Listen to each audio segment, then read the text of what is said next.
దేశంకి వెళ్ళినా ఏ మూల ప్రాంతానికి వెళ్ళినా మన తెలుగు వాళ్ళు ఉన్నారు. ఆనాడు ఇన్ఫర్మేషన్ టెక్నాలజీకి పునాది వేసింది నారా చంద్రబాబు నాయుడు గారు.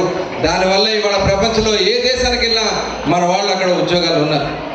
మనం చూసాం మొన్న చంద్రబాబు నాయుడు గారు అపోజిషన్లో ఉన్నప్పుడు ఆయన అరెస్ట్ చేయడం జరిగింది. అరెస్ట్ చేస్తే మమ్మల్ని ఎవరిని కూడా బయటకు రానివ్వాల.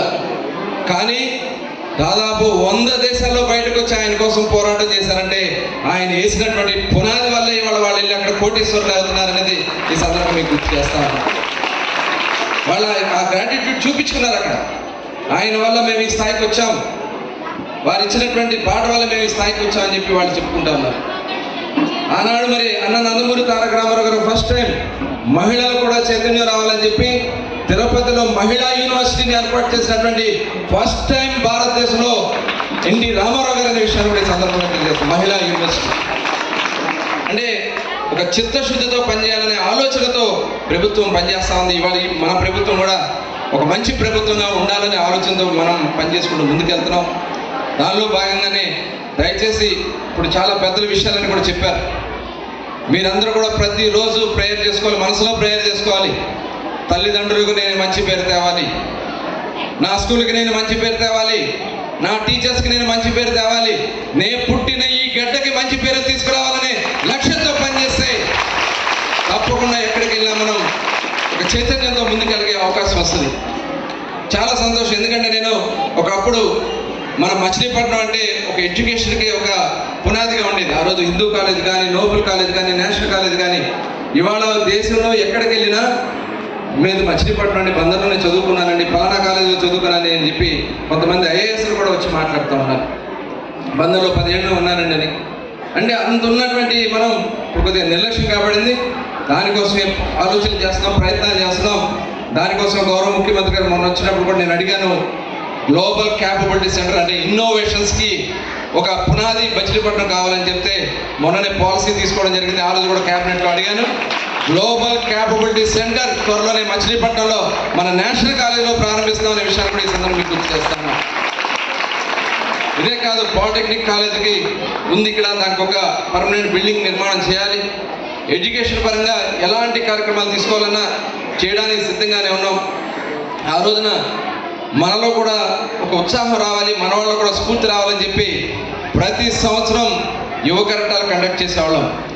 దానికి కూడా ఇవాళ శ్రీకారం చుట్టుపోతున్నాం. జనవరి 2-3 తారీఖుల్లో యువ కెరటాల కార్యక్రమం మచిలీపట్నంలో పెద్ద ఎత్తున చేయబోతున్నాం అనే విషయాన్ని కూడా ఈ సందర్భంగా మీకు మరొకసారి తెలియజేస్తా ఉన్నాను. అయితే మీరు కూడా ఆదర్శవంతంగా ఉండాలి. ఇవాళ ఎక్కడ మనకి ఈ సెల్ ఫోన్ విషయం నాకు చెప్పారు, పెద్దలందరూ కూడా చెప్పారు. నిజంగా చాలా దురదృష్టం. అది మంచిగా వాడుకుంటే మంచిగా ఉంటుంది, చెడుకు వాడుకుంటే ఏమైపోతుందో తెలియదు.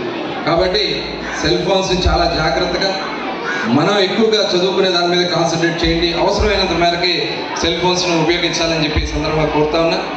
అదే కాదు, డ్రగ్స్ కూడా ఇవాళ ప్రపంచాన్ని సర్వనాశనం చేస్తుంది. దాని మీద ఉక్కుపాదం మోకపోతా ఉన్నాం. త్వరలోనే స్కూల్ స్థాయిలోనే ఈగల్ టీమ్స్ను కూడా ఏర్పాటు చేయడం జరుగుతుంది. ఈ ఈగల్ ఫోర్సు ఎక్కడన్నా స్కూళ్ళల్లో ఎవడన్నా డ్రగ్స్ గురించి ఎక్కడన్నా చుట్టుపక్కల ఎక్కడన్నా పూర్తిగా ఇన్ఫర్మేషన్ గ్యాదర్ చేయడానికి ఈగల్ ఫోర్స్ టీమ్స్ని ఏర్పాటు చేయడం కూడా జరుగుతుంది. అదేవిధంగా మీరు కూడా చక్కగా మనకి పేరెంట్స్కి ఇప్పుడు మరి ఆదిలక్ష్మి గారు ఉన్నారు, ఇప్పుడు మీకు కమిటీ చైర్మన్గా మీరందరూ కూడా కూర్చోండి, అప్పుడప్పుడు కూర్చోండి. స్కూల్కి అవసరమైనటువంటివి ఏమున్నాయి? కొంతమంది ఈ స్కూల్లో చదువుకుని ఉన్నతమైన స్థానంకి వెళ్ళిపోయిన ఉంటారు. వాళ్ళని ఏదైనా కావాలంటే ఈ స్కూల్కి డొనేట్ చేయమంటే చేయడానికి డోనర్స్ ఉంటారు. వాళ్ళని కూడా మనం ఇందులో భాగస్వామ్యం చేయొచ్చు. తల్లిదండ్రులు కూడా మన చుట్టుపక్కల ఉన్న వాళ్ళని కూడా కొంత ఈ స్కూల్కి ఇది అవసరం ఉందని చెప్పి మనం చెప్పడానికి అవకాశం వస్తుంది. లేదు ప్రభుత్వం నుంచి రావాల్సింది ఏదంటే ప్రభుత్వానికి చెప్పాల్సిన దానికి అవకాశం ఉంటుంది. కాబట్టి అది కూడా మనం ఆలోచన చేసుకునే విధంగా ఆ కార్యక్రమాలు కూడా చేసుకోవాలని మరొకసారి ఈ సందర్భంగా తెలియజేస్తా ఉన్నాను. ఈ స్కూల్కి అవసరమైనటువంటి, ఎందుకంటే 90% ఉత్తీర్ణత వచ్చింది లాస్ట్ 10th క్లాస్ మరి ఎగ్జామ్స్లో. ప్రిన్సిపల్ గారు రామకృష్ణ గారు ఇప్పుడే చెప్పారు. వారు నేను ఒకటే కోరుతున్నా, టీచర్స్ అందరూ కూడా ఇక్కడ ఉన్నారు, 100% ఇక్కడ రేపు తీసుకురావాలి. 10th క్లాస్ పాస్ 100% తీసుకొస్తానని మీరు గట్టిగా హామీ ఇవ్వాలి. అందరూ కూడా పిల్లలు కూడా ఉన్నారు ఇక్కడ, 10th క్లాస్ పిల్లలు ఉన్నారా? చేతులెత్తండి ఒకసారి. అందరూ ఎంతమంది ఉన్నారు? మంచి మార్క్స్ తీసుకురావాలి. 564 మార్క్స్ కూడా వచ్చినాయి అన్నారు లాస్ట్ టైం. మీరందరూ గట్టిగా తీసుకొస్తారా మార్క్స్? Thank you.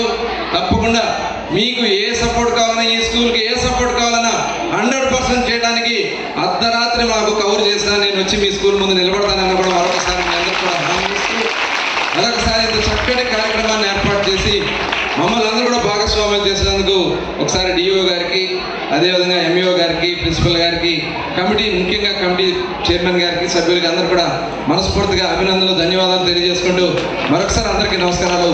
జై హింద్.